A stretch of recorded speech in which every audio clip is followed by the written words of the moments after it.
இனி கோலி, ரோஹித் வெளிநாட்டில் சுற்றுலா செல்ல முடியாது. கம்பீர் வைத்த செக் மீறினால் நடவடிக்கை. இந்திய கிரிக்கெட் அணியின் நட்சத்திர வீரர்கள் தங்களுக்கு ஓய்வு கிடைத்தால் வெளிநாட்டில் குடும்பத்துடன் சுற்றுலா செல்வது வழக்கம். இதற்காக சில தொடர்களில் பங்கேற்காமல் தங்களுக்கு ஓய்வு வேண்டும் என்று பிசிசிஐயிடம் சில வீரர்கள் கேட்பது உண்டு. இந்த நிலையில் இந்திய கிரிக்கெட் அணியின் தலைமை பயிற்சியாளராக வந்துள்ள கம்பீர் ஒரு பெரிய ஆப்பு ஒன்றை சீனியர் வீரர்களுக்கு வைத்திருக்கிறார்.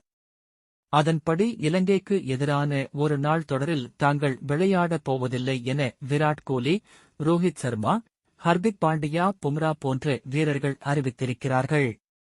இதற்கு சீனியர்கள் சொல்லும் காரணம், இந்தியா வரும் 5 மாதங்களில் 10 டெஸ்ட் போட்டிகளில் விளையாட உள்ளதால் தங்களுக்கு ஓய்வு வேண்டும் என்றும் அவர்கள் கேட்டுக் கொண்டிருக்கிறார்கள்.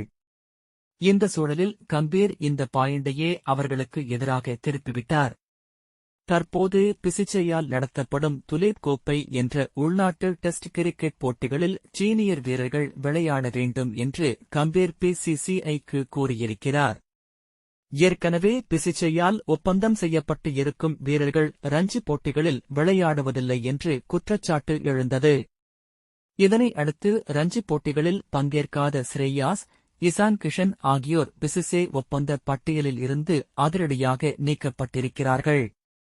இந்த சூழலில் ரோஹித் சர்மா, விராட் கோலி, பும்ரா போன்ற வீரர்கள் துலீப் கோப்பை தொடரில் பங்கேற்று டெஸ்ட் போட்டிக்கு தயாராக வேண்டும் என கம்பீர் பிசிசிஐயிடம் கேட்டுக் கொண்டிருக்கிறார். இதனால் 3 ஸ்டார் வீரர்களும் துலீப் கோப்பை தொடரில் பல ஆண்டுகளுக்கு பிறகு விளையாடுவார்கள் என எதிர்பார்க்கப்படுகிறது. ஒருவேளை இந்த தொடரில் பங்கேற்க மாட்டேன் என சீனியர் வீரர்கள் சொன்னால் அவர்கள் மீது நடவடிக்கை எடுக்கப்படவும் வாய்ப்பு இருக்கிறது. பல்வேறு வெளிநாடுகளில் ஸ்டார் வீரர்கள் கூட தங்கள் நாட்டில் நடைபெறும் உள்ளூர் கிரிக்கெட் போட்டிகளில் பங்கேற்கிறார்கள். ஆனால் இந்தியாவில் மட்டும்தான் IPL தொடரை தவிர வேறு எந்த உள்ளூர் கிரிக்கெட் போட்டிகளிலும் சீனியர் வீரர்கள் பங்கேற்பதில்லை. இதற்கு முற்றுப்புள்ளி வைக்கும் விதமாக கம்பீர் காய் நகர்த்திருப்பது குறிப்பிடத்தக்கது.